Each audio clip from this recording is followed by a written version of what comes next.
The class discussion from December 13th, 2011. We talked about the stock market crash of 1929 and the collapse of American banks in 1930. The first thing we did in class was review America Goes Boom. There were 4 things that we discussed on the topic of America going boom. The finding of a use for oil, Henry Ford's invention of the Model T, the building of the LA Aqueduct, and the effects of prohibition on the United States. All 4 of those topics were what we just finished discussing in class. The new information for today is the stock market crash of 1929. The 1920s were booming in America because of a few things. Oil had become useful in the United States, which led cars to making people more mobile. Cities were expanding quickly. Being more mobile led people to moving out into the suburbs. You didn't have to live where you worked. During this time, though, farmers were struggling. By 1929, more money was being spent on advertising than on education. This economic boom was being built on credit. Credit means purchasing things without having the money to actually pay for it at the time. Payment will be at a later date. Think of a credit card. In 1929, $6 billion worth of goods were bought on credit. Most of the people buying things were doing so without any savings in the bank. The people buying stocks were doing so at 50 times what they were really worth. This is a poor and dangerous decision, and it is actually like gambling. This made the stock market almost like a bubble that was going to burst. In October of 1929, the stock market crashed. In just 3 weeks, the stock market lost 12 times the amount of money that the government spends in a year on things for the country. This is an unbelievable amount of money.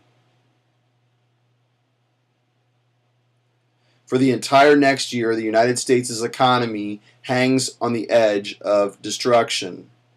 But only 2% of Americans were affected by the stock market crash. Unfortunately, the looming bank crisis would not have the same small effect. An unknown man entered a Bank of America in New York City and asked that the bank sell all of his stocks and give him his money. The man had read an article in a newspaper that made his confidence in the bank's stability go away. He was worried the bank might not have his money when he needed it. The moment the man asked the bank for his money changed the U.S. forever. Since at the time, banks did not have any solid regulations about loaning money, they were making many bad loans.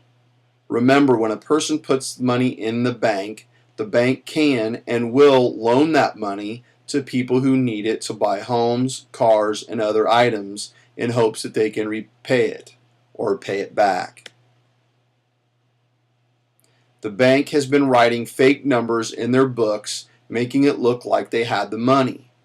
This is called cooking the books. The last thing the bank wants to do is start giving people all of their money. The bank tries to convince the man not to take his money from the bank. When the man leaves the bank, he begins telling the people that he sees that the bank doesn't have or wouldn't give him his money. This causes a panic that spreads quickly and results in up to 25,000 people going to the bank to remove their money. With all of those people going to the bank to get their money, the bank ends up handing out $2 million that day. Some violence took place that day at the bank. After the word of this spreads across the country, banks begin closing everywhere. In the last 60 days of 1930, 600 banks shut. By 1933, there are 28 states that do not have a single bank. In 2 years, unemployment goes from 4 million to 12 million. Every day, 1,000 homes are taken away, and 34 million Americans have no source of income. When you go to complete the assignment, remember that all of the things that are discussed in this are on the assignment. Each of these things was discussed in class.